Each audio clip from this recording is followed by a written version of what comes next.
Assalamualaikum warahmatullahi wabarakatuh. Perkenalkan, nama saya Indri Pratiwi, mahasiswa jurusan Ilmu Pemerintahan, Fakultas Syariah dengan NIM 1051834. Baiklah, di sini saya akan membuat video penjelasan atau memberikan 10 ayat dan 6 hadis tentang politik, ekonomi, pernikahan, sholat, puasa, dan zakat, dan sekaligus memberikan definisi, perbedaan, serta hubungan tentang syariah, fikih, dan hukum Islam. Baiklah, saya mulai. 6 hadis tentang politik, ekonomi, sholat, zakat, puasa, dan pernikahan. 1. Hadis riwayat Ahmad. Siapa saja yang menjaga sholatnya, maka niscaya dia akan mendapatkan cahaya petunjuk dan keselamatan. 2. Hadis riwayat Al-Bukhari. Barang siapa yang melaksanakan puasa Ramadan dengan penuh keimanan dan keikhlasan, maka niscaya dosa-dosanya yang telah berlalu akan diampuni. 3. Hadis riwayat At-Tabarani. Zakat adalah jembatannya Islam. 4. Hadis Al-Baihaqi. Jika seseorang telah melaksanakan pernikahan, maka dia telah menyempurnakan separuh agamanya. Dan bertakwalah kamu kepada Allah Subhanahu wa taala dan pada separuh yang lainnya. 5. Hadis riwayat Tirmidzi Bulughul Maram. Rasulullah Shallallahu alaihi wasallam melaknat orang yang memberi dan menerima suap. 6. Hadis riwayat Muslim. Jika ada 2 orang yang melakukan jual beli, maka masing-masing mereka memiliki hak khiyar, di mana selagi mereka bersama dan belum berpisah. Lanjut, 10 ayat tentang ekonomi, politik, pernikahan, zakat, puasa, dan sholat. 1. Surah Al-Baqarah ayat 43. Wa aqimus sholata wa atuz zakata warka'u ma'ar rakiin. Dirikanlah sholat, tunaikanlah zakat, dan rukuklah beserta dengan orang-orang yang ruku. 2. Surah Al-Baqarah ayat 183. Ya ayyuhallazina amanu kutiba alaikumus syiyamu kutiba alal ladzina min qablikum la'allakum tattaqun. Wahai orang-orang beriman, diwajibkan kamu berpuasa sebagaimana diwajibkan orang-orang sebelum kamu agar kamu bertakwa. 3. Surah Az-Zariyat ayat 19. Wa fi amwalihi haqqul lisaili wal mahrum, yang artinya, dan pada harta benda mereka terdapat hak atas orang miskin yang meminta dan orang miskin yang tidak meminta. 4.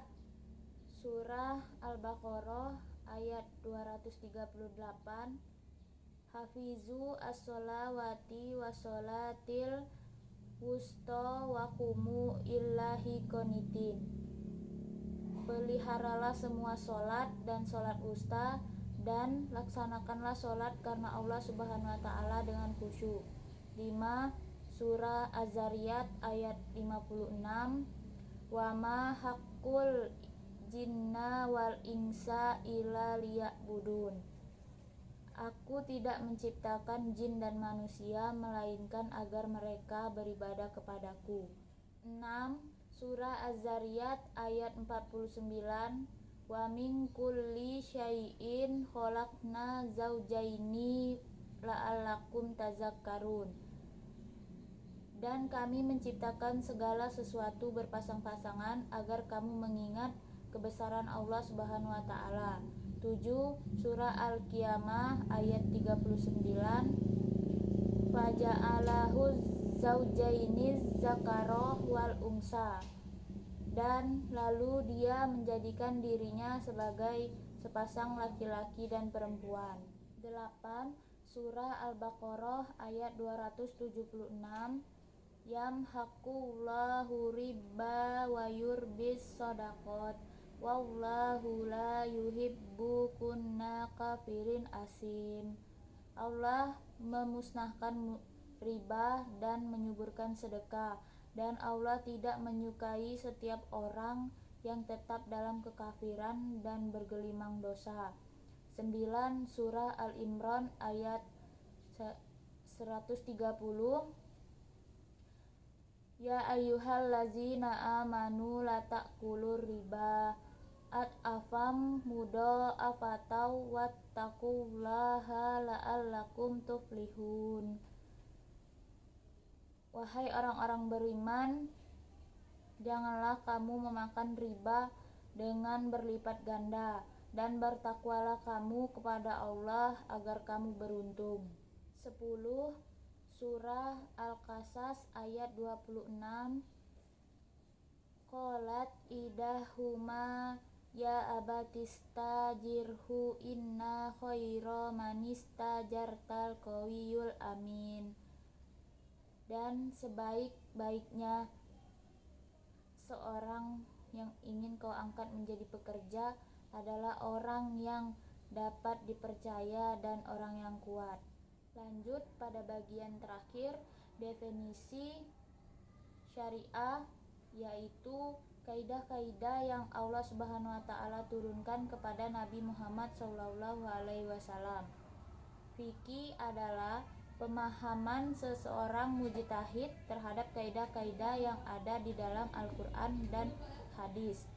Sedangkan hukum Islam adalah aturan yang ditetapkan dan berkaitan dengan amal perbuatan seorang mukallaf, baik itu perintah, larangan, tuntutan, dan perbolehan dalam suatu hal. Hubungan syariah, fikih, dan hukum Islam.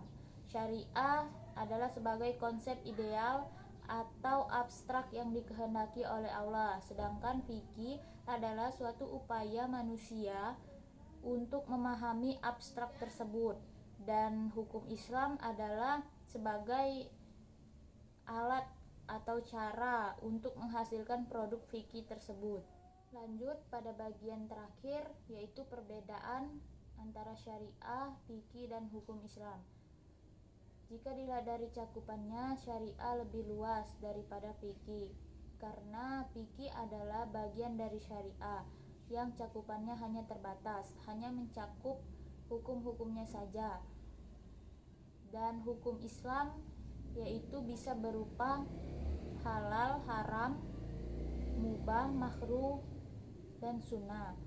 Sedangkan jika dilihat dari sumbernya, syariah itu bersumber dari Al-Quran, sedangkan fikih bersumber dari pemahaman seorang manusia terhadap wahyu, dan hukum Islam itu bersumber dari Al-Quran, hadis, ijma, dan qiyas. Terima kasih. Mungkin cukup sekian video dari saya. Wassalamualaikum warahmatullahi wabarakatuh.